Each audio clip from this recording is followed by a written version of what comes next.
Hey everybody, it's CloudConnection. It's the end of the year, the end of the decade, and it's time for a channel update, and also time for me to answer the questions that you submitted to me in celebration of me hitting 500 subscribers earlier this year, which I still cannot believe that has happened this quickly. Thank you all so much for your support.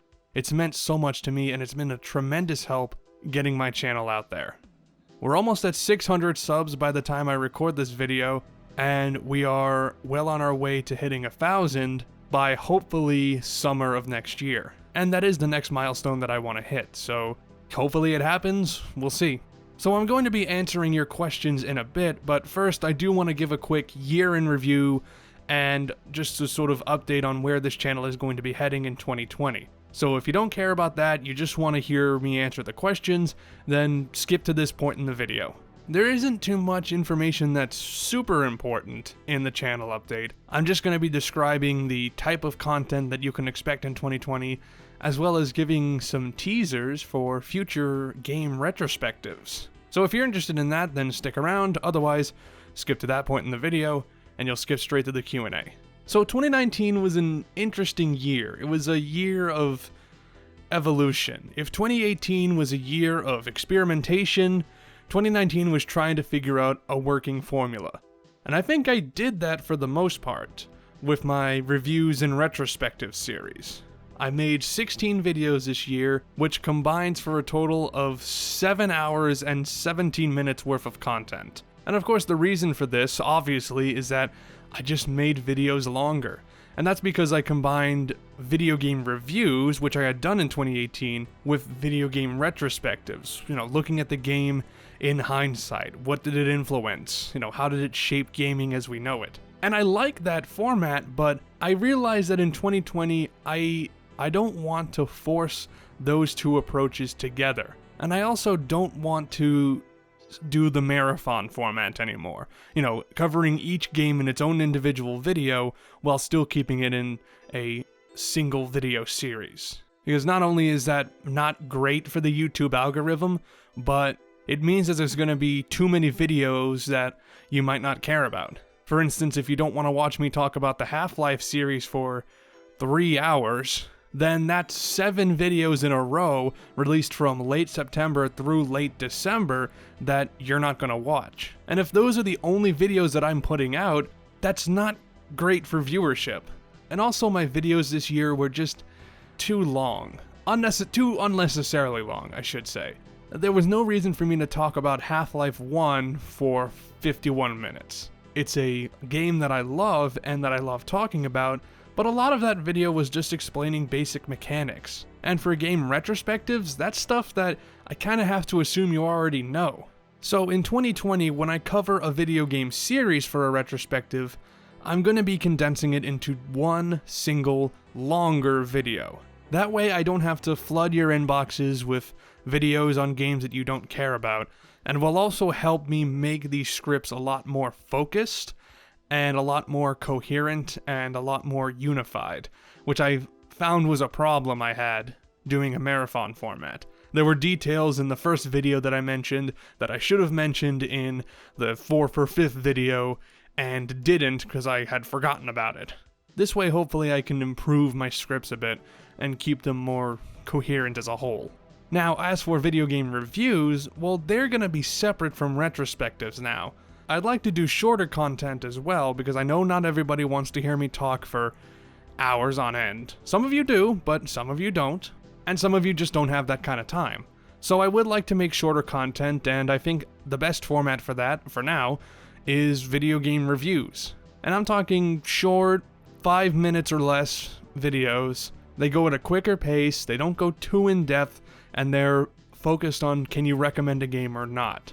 And this will also allow me to talk about more recent games, because one of my rules with retrospectives is that the game has to be at least a few years old before I cover it. So hopefully between those two types of videos and maybe a couple of other types that I might throw out in 2020 just to see if it sticks. But reviews and retrospectives are going to be the two main types of content that you'll see in 2020.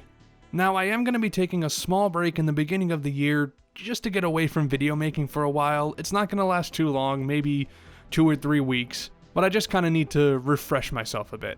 I don't feel burnt out now, but I know that if I keep plugging away immediately in the new year, I'm gonna get tired pretty soon, and I want to be nice and well rested. And with that said, I do want to give you guys a little bit of a glimpse into the future, so I'd like to announce the next 3 retrospectives that I'm gonna be doing.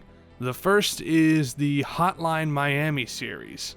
Now, I have covered the first Hotline Miami game previously, but I've since privated that video and a few others because I do want to redo them with the new retrospective format in the future. But this retrospective will cover Hotline Miami and Hotline Miami 2 Wrong Number. That should be coming out in March, hopefully for Hotline Miami 2's 5th anniversary. The next retrospective is Telltale's The Walking Dead. I'm going to be looking at all 4 seasons of the game, including 400 Days and Michonne, and it'll be a good nice way to get back into Telltale games, because I've been meaning to after covering The Wolf Among Us last year, and especially after Wolf Among Us 2 was just announced, and Telltale is coming back in a different form. And finally, in May, I'm going to be talking about Donkey Kong 64. If you enjoyed my Banjo-Kazooie series, you're certainly going to enjoy that. And yes, I do plan eventually to do more Rare games. Again, they're a company that I love talking about, and I think Donkey Kong 64 is just the next logical step after the Banjo-Kazooie series. So I hope you guys are looking forward to all that. The Hotline Miami video will not be the first one of the year. I'm going to be doing a few reviews first just to kind of get that formula down, and if all goes well, the first of those reviews should go up in late January or early February. So look forward to that. Alright, with that out of the way, let's get to your questions. Now, I have looked at these in advance and I've sort of prepared answers, but it's been a while since I looked at them, so hopefully my answers are entertaining. And I apologize in advance if I mispronounce any of your names. Some of you have very weird usernames, so don't blame me, blame yourself. Okay, first off, Blaine Hightower asks, who are your inspirations for wanting to do video game reviews, and why do you want to review games? Well, my major inspirations for starting this channel in the first place were normal boots, YouTubers like Peanut Butter Gamer, The Completionist, a Pro Jared back then, but of course we don't talk about him anymore. And also people like the Hidden Block guys, Some Call Me Johnny's a big influence, Nitro Rad and Ant Dude, people like them.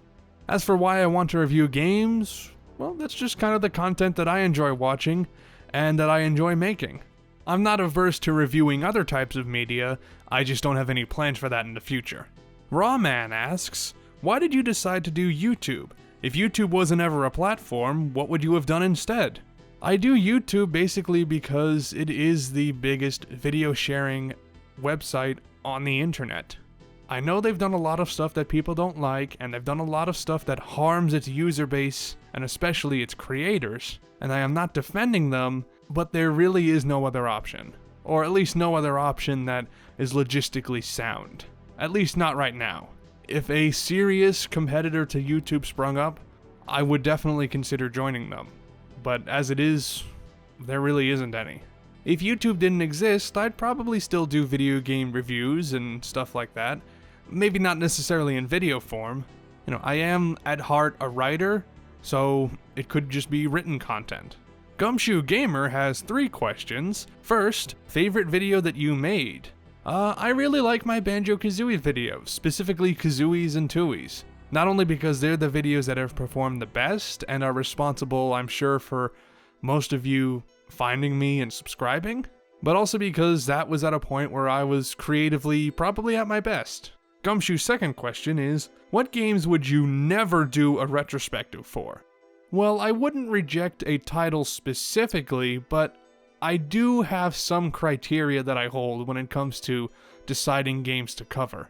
It needs to be a game that I'm familiar with, it needs to be a game that is worth talking about at length, and it needs to be a game that I have knowledge in, both in playing it and in its history. Like, I would probably never do a retrospective series on EA Sports games, not because I don't think they're worthy of a video, it's just that I'm not qualified enough to do that. I don't really play them, I don't have enough knowledge in their subject matter, so it just wouldn't be right for me to do it. And Gumshoe's final question is, do a Sonic vid, please, okay, thank. Well, Gumshoe, I'm sorry, but that's not a question, so I'm not going to answer it. No, but for real, I'm not averse to doing a Sonic video. I would never do a Sonic series retrospective. Again, that's just not within my expertise. I would leave that to people like The Great Clement, or Some Call Me Johnny. The people who have spent years, literally decades between them, covering the Sonic series. But I might do videos on a couple Sonic games, ones that I'm familiar with, maybe some spin-offs, so we'll see. Probably not anytime soon, but you never know. Makusu Otaku asks, how can you do voiceovers without feeling embarrassed/anxious? Well, here's the secret to that. I don't. I do not like voiceover. Doing the voiceover is probably the most stressful part of making a video, because I already don't like my voice enough, and listening to it at the same time to make sure that it sounds good is really frustrating to deal with. And there's, scientific reasons behind that, why we hate hearing our own voice played back to us. But it's definitely the part that I look forward to the least whenever I make a video. And you really just have to push past the embarrassment and anxiety. Keegs asks, how do you motivate yourself to put yourself out there in such a competitive line of media creation? How do you press on in the overwhelming odds of vanishing into the obscurity of mediocrity? I try not to think about how I'm doing in relation to others. I'm just a guy making videos about his thoughts on video games. There are plenty of people out there doing that. People have been doing that for years. And I'm not trying to beat them. I'm not a competitive person by nature. I'm looking more towards self-growth. And that doesn't mean I'm just looking for the number of subscribers I have to increase, although that is part of what I look for. I try to constantly improve myself so that I can avoid falling into mediocrity. I don't want to do what other people are doing just because it's popular. That's when you get an overinflated market of videos doing the same thing, and that's where mediocrity begins. So, hope that answers your question. I kind of went off on a tangent there. Zane Kemper asks, what is your favorite boss battle in Banjo-Tooie? Well, they're all pretty fun to fight for the most part. I would say probably Weldar. I think he's definitely the most challenging and the most interesting to fight, and I also really like his design. But other runner-ups would be Chili Billy and Chili Willy, and the Hag one. Mayor Hairbear asks, what are your personal top 5 favorite games ever? As of this moment right now, off the top of my head, my 5 favorite games are, in no particular order, I haven't really ranked them, Banjo-Tooie, Half-Life, Fallout New Vegas, Red Dead Redemption, and, I don't know, Ocarina of Time, maybe? I really don't know. Dylan the Night Owl has a bunch of questions. His first is, what are some future retrospectives you have planned, or you could at least imagine yourself doing sometime in the future? Well, I already listed 3 that I'm going to be doing next year earlier in the video, so I guess that answers that part of the question. As for some that I would like to do in the future, I'd like to do Mass Effect at some point. I want to look at the Portal series. I do want to look at Black Mesa now that that's released as sort of an addendum to the Half-Life retrospective, but I probably won't be doing that for a little while. I'd like to do a Mario Kart series retrospective. I think that would be pretty cool. I've got some other ideas. I don't want to spoil too much. Dylan's second question is, do you like anime? If so, what are some of your favorites? I do like anime. I don't like it as much as other people do. There are a lot of conventions of Japanese storytelling and especially anime storytelling that I don't really like. But me and my brother do have a recurring tradition of sitting down and watching some anime. Some of my favorites include Cowboy Bebop, which is not only my favorite anime, but also my favorite television series. Death Parade, Made in Abyss, Terror in Resonance. I'm sure there are others, but I can't quite remember them at the moment. His third question is, what kind of movies do you like to watch? Got any favorites? I lean pretty heavy into drama, sometimes action. I don't really like superhero movies at all, and I especially don't really care for Marvel and DC movies. But some of my favorite movies are Children of Men, Saving Private Ryan, Grizzly Man, Spirited Away, to go back to anime for a bit. Basically anything by Hayao Miyazaki. And also Grave of the Fireflies, another anime that I really like. Dylan's fourth question is, what's the story behind the name CloudConnection? It's just pretty simple. It comes from the song Cloud Connected by In Flames. It's a song that I really liked when I first chose that username about 8 or 9 years ago, and I still really enjoy that song, so thankfully I haven't gotten sick of it. And Dylan's final question is, got any New Year's resolutions? Yes, I resolved to make more great content in the year 2020, and I also promise to continue to rip Dylan the Night Owl off. Apple M51 asks, where did you get your channel name CloudConnection? Which I did just answer, but I will tell you a little bit of a fun fact. At my job, I write about technology, and one of the areas of tech that I cover is cloud computing. So at my job, I sometimes do talk about cloud connections, which I think is pretty amusing. Rockhawk Fanatic 166 asks, who's your favorite Paper Mario boss, and why is it the Rockhawk, brother? This is the best question that I've received. I love Rockhawk, and he is certainly a fun fight. My favorite Paper Mario boss, though, would probably have to be... I really like Dupless. He's not the most entertaining boss fight, but his boss gimmick is certainly the best, and it makes Chapter 4 tolerable, because without him, and without his gimmick in the storyline, that chapter would be nigh on unplayable. So yeah, it'd be Dupless. Sorry, Rockhawk. Inutsu has a bunch of questions, the first being, who's your favorite YouTuber of all time? It would probably have to be Some Call Me Johnny. He's been one of my major inspirations, and he's one of the few people that I will continue to watch every single one of his videos as soon as they come out, regardless of what it is, regardless of whether or not I care about it. I just love hearing what he has to say about games. Inutsu's second question is, would you prefer Playtonic to be hired on by Microsoft to create a new Banjo game, or for Rare to create a new Banjo with the staff they have currently, and Playtonic to continue the Yooka-Laylee series? I think honestly the best course of action would be for Playtonic to continue to do their own thing. It doesn't necessarily have to be Yooka-Laylee, I'd love for them to try another IP. But as for Rare, I really would only like them to do a new Banjo game if they get bought out by Nintendo. I really think that with Nintendo's direction, they could make a great Banjo game, but as for the Rare that they are right now, they're just too far separated from the Rare that made the Banjo series. Which is fine, Rare can continue to do their own thing all they want, under Microsoft, and I think it would only make sense for them to pick up the Banjo series if they were hired by Nintendo.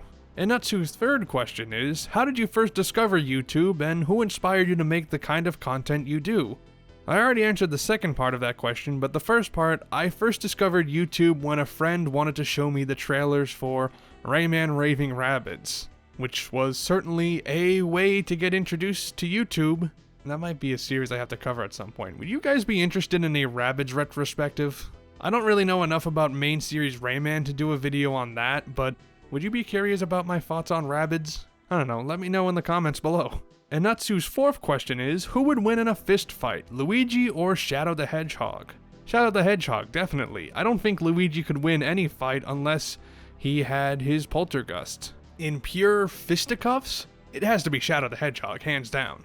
And finally, Inutsu asks, do you prefer Harvest Moon, Animal Crossing, The Sims, or some other fourth title for life simulation games? So I actually haven't really played a lot of life sim games. In fact, of the ones you mentioned, the only one that I've played in any real capacity is The Sims. And the only other life sim that I've played beyond that is Stardew Valley. And both of those I haven't played for more than a few hours, but between those two, I like Stardew Valley better. So I guess that's my answer.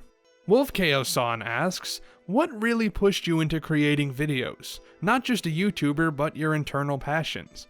And how do you go about creating your videos? I was pushed to create videos because I saw a bunch of people doing them and I thought, hey, I could do that. It would be a fun project to have on the side. And it's also nice to have a creative project outside of work. I do a lot of writing for my job, but it's not really the type of writing that I get enjoyment out of. It's stuff that I do so I can make money. This channel is something that I can write stuff for that I'm passionate about, so it's nice to have a creative outlet. As for how I go about creating videos, the process is really simple. Play a game, write a script, do the voiceover, edit the video together. Simple as that. As for figuring out the stuff that I want to talk about, it really just comes down to, am I interested in it, and is it worth talking about? And if it checks off those 2 checks, then I'll do it. James Herr asks 2 questions, his first being, are there any game franchises that you would like to cover, but are hesitant to start just because of the size and depth of it all? The Mass Effect series is definitely one that I am scared to do, just because that could end up being a massive undertaking, because those games are huge. They're RPGs. Well, some of them are RPGs. One of them is an RPG. But there's just a lot of content to cover with that. I would love to do it, but I have no idea how much time I'll need. And his second question is, will you ever cover the entire Donkey Kong Country series? I'd love to cover the Donkey Kong Country series. I'm gonna be getting to Donkey Kong 64 first, as I explained earlier in the video. But yeah, those games are definitely on the docket, at least the original trilogy is. The Return series, I probably will cover those as well some other time. And I'd like to do some other Donkey Kong games as well, like the Donkey Kong arcade games. I'd love to do a video on those. Ye Old Smash Bro has 2 questions. His first is, if you could do a collaboration with any big YouTuber, who would you choose? And what about a non-YouTube celebrity? I would love to do a collaboration with Brutal Moose. He seems like such a chill person to talk to, and I would love to just talk with him about stuff. Part of that might be because I am currently binging his Brutal Foods videos, which by the way are amazing and you should watch them after this video. But yeah, he's the YouTuber I'd probably like to collab with most, at least right now. As for non-YouTube celebrity, I don't really know a lot of celebrities, to be honest, so I kind of don't have an answer to that. But what I would like to do is make a video with a game designer or developer, director, whatever, and do a video with them about their games. I don't know necessarily what the format would be like, maybe more of a documentary style. That's just kind of an idea that I'm formulating in my head as I go along. I don't have any solid plans for that in motion, and I know that that would be a logistical nightmare to deal with, especially at my channel's current state. But I think that would be an interesting idea. Ye Old Smash Bros. Second question is, assuming you'd still be a normal human, if you could go to any video game world to live, where would you choose? What about if you had access to the powers of any given game world? Would it change your answer? You know what? I would really like to live in Toad Town from Paper Mario. I don't know why, it just seems like such a chill place to live. I know it's only got like 10 buildings, but fuck it, I want to live there. If I had access to the powers of any given world, I would really like to live in the world of Mortal Kombat. I always kind of like the idea of what if I was in a fighting game, what would my moveset be? And Mortal Kombat is the fighting game that I know best outside of Smash Brothers. My moveset would probably focus a lot on hand-to-hand combat, and specifically kind of like a tank. I'd probably have a couple of grabs, definitely some slower but powerful kicks and punches. Definitely a tackle. I would want a tackle move. That's non-negotiable. But yeah, that sounds like it would be fun, and I wouldn't mind dying a horrific death, or killing people. I think it would be fun. Ian's dad's mustache asks, which 1980s mustache do you think would win in a fight, Hulk Hogan or John Oates? Well, they're both pretty good mustaches. I would have to give it to Hulk Hogan, simply because it has more girth to it. It's bigger, which automatically means it's more powerful. Applesaurus asks, what happened to Cloud Bites? I really enjoyed the few bite-sized videos you put out, mainly because it has the quality of your normal videos, but is quick and still contains a lot of neat information about various topics. Yeah, Cloud Bites was sort of a experiment. It was a way for me to make shorter content that wasn't necessarily reviews, but Cloud Bites was specifically designed as a sub-series of Cloud the Game Show, and since I've abandoned Cloud the Game Show, by default, I've also abandoned Cloud Bites. But as I mentioned in the update portion of this video, I am going to be doing smaller reviews and shorter content in addition to retrospectives in 2020, so if you liked my short form content, then you've got stuff to look forward to. It just won't be under the Cloud Bites name.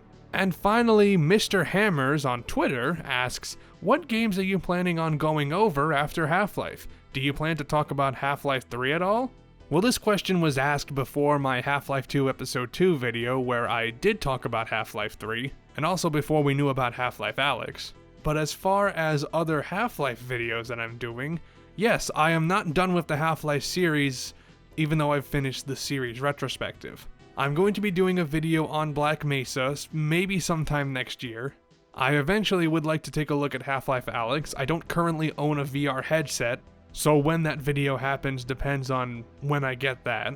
I'd like to do a video talking about the Half-Life 2 beta, because I didn't really go over it a lot in the Half-Life 2 video, and it is a subject that is worth talking about. I might make a video that goes more in depth on the story in Epistle 3, and maybe in the future I'll do some Half-Life mod reviews. I love video game mods, and I would like to talk about them on the channel. Not just for Half-Life, for other games as well.